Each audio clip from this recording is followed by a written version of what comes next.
James Helder, IFL TV, MTK Global. With me, I've got trainer Dave Coldwell. We're here to have the press conference for Tony Bellew v David Haye in the rematch. Firstly, how are you, champ? Looking very sharp. Yeah, very good, mate. Thanks. It's good to be back at work. It's 10 weeks now, and it feels real. It feels real now. It's been a long time, since the fight was announced, and we knew when it was going to be, rescheduled for. It just seems so long. But now, 10 weeks and it goes so quick. What's Tony Bellew's mindset? He looked like he wanted to sort of wind David Haye up, get him to bite a little bit today. What's the logic behind that? He just wants to have a little bit of fun and see, rather than just be boring and placid. Because Haye is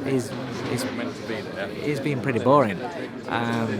He's on a complete U-turn on his attitude towards Tony, towards everything, and he's very, very, very peaceful.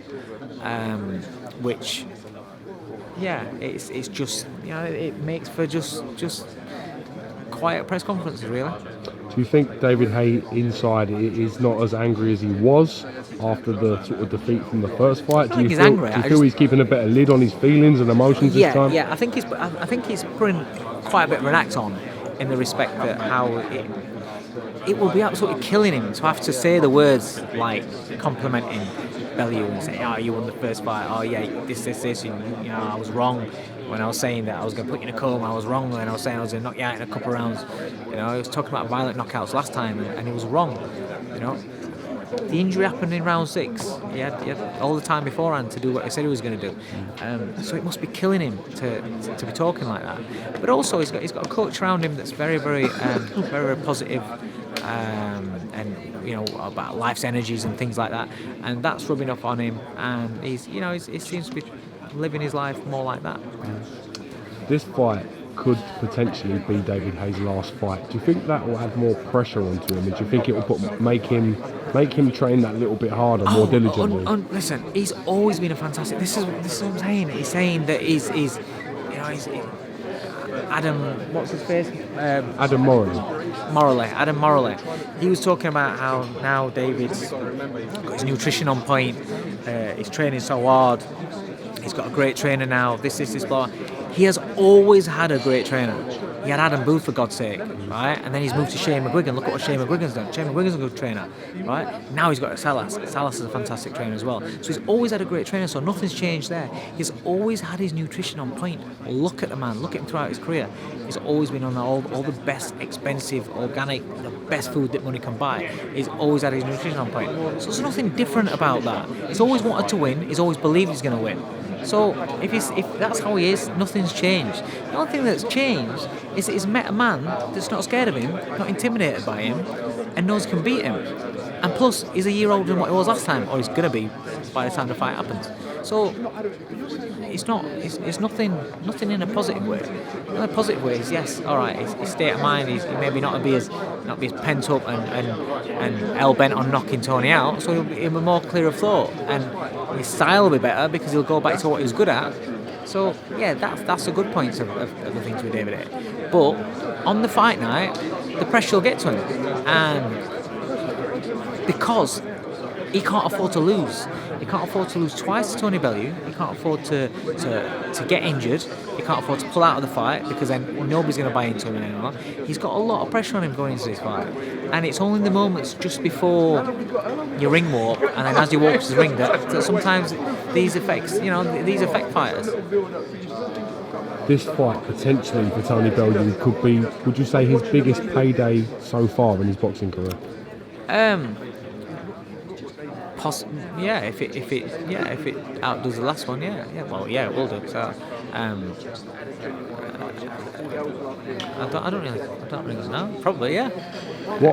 Whether it be, I don't know, because I don't get involved in that side of things. Obviously, he was on the less split last time. He's on more split this time. Of course. So, if it does good numbers, then it'll be more than last time. But the last fight was the biggest payday. So. Do you think that's not the more? Listen, this is the thing. He always brings it back to finances. He always comes out with something to do with money. Tony's not bothered about the money. It's not about them. All right, I'm not an idiot. It's not that he's not bothered about them. Obviously, every fighter's in the game to secure the family and earn money. Yeah, obviously. But what I'm saying to you is, there's always something that Haye thinks that you're motivated by finances. Some fighters aren't actually motivated by the finances. Bellew's a wealthy man now. It's about proving everybody wrong and putting him back in his box, where people are saying that the only reason why he won was because he fluked it because of an injury. That again, for a man that never gets the credit he deserves throughout his career, that is something else where you just think, do you know what? I'm going to prove these people. I'm going to beat him fair and square, no injuries. Get yourself in the ring. I'm smashing you up. That's the motivation. So we're not even worried about the money. David Haye seems to be a lot lighter. Do you think that's a tactical ploy on his behalf to come in to move about and maybe have added an increased mobility from last time? Yeah, because I expect the David Haye that I'm expecting to May 5th is what I thought it was going to get on March the 4th until the night of the weigh-in. When he got on them scales at 16 stone, I was like, wow. Because he was a lot heavier than what I thought it was going to be. The David Haye that you can see him now in his suits and where he looks slender and sleek, that's what we're going to get. He's going to go back. He's going to go back to doing what he does best. This, where he come out trying to take him out one shot, front foot, all that lot, is not his best there. He likes to set traps, be fast, be fluid, be sharp. Plenty of twitches, make you walk into his traps and knock you out. That's where all his best knockouts are. So obviously he's going to go back to that. He's got a coach that works on rhythm, works on skills and ring intelligence. So he's gonna go back to being like that, and that's what we're expecting. Last time we spoke was after George Groves beat Chris Eubank Jr. Great analysis by that. A lot of praise for your comments as well. A lot of slagging off what I thought we were going to win before. Comes with the good and bad, as I would say. Did you happen to see Prince Nazim's comments after the fight?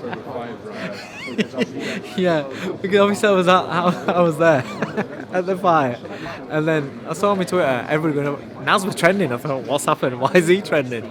Because I didn't even know he was working for ITV until right at the end of the night, and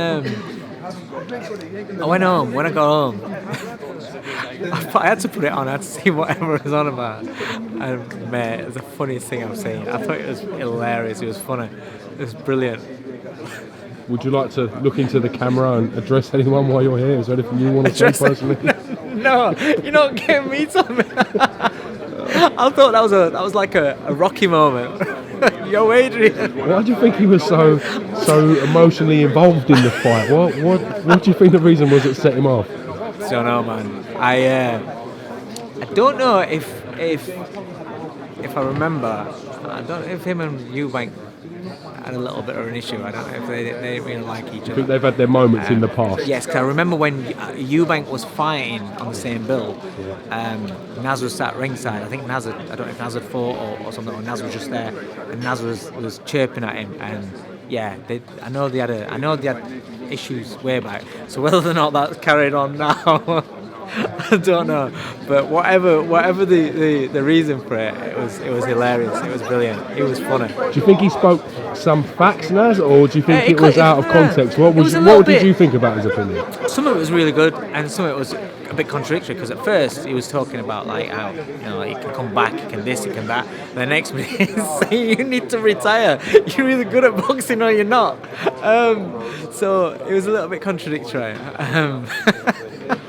But it's not a case of just going and retiring. Would you like to see Naz more involved in punditry? Do you think ITV could use Naz more in the future? Is that something you would watch? It depends what kind of angle you want to go at. If you want to go at fun like that, then yeah, maybe, yeah. Because he's a character. He's funny. And if he gets something in his head, you're not bypassing it. You're going to hear it. You've got to prop them up. Dave Coldwell, thank you very much for talking to IFL TV. Great to get you back on the channel. Thank you. Cheers, mate.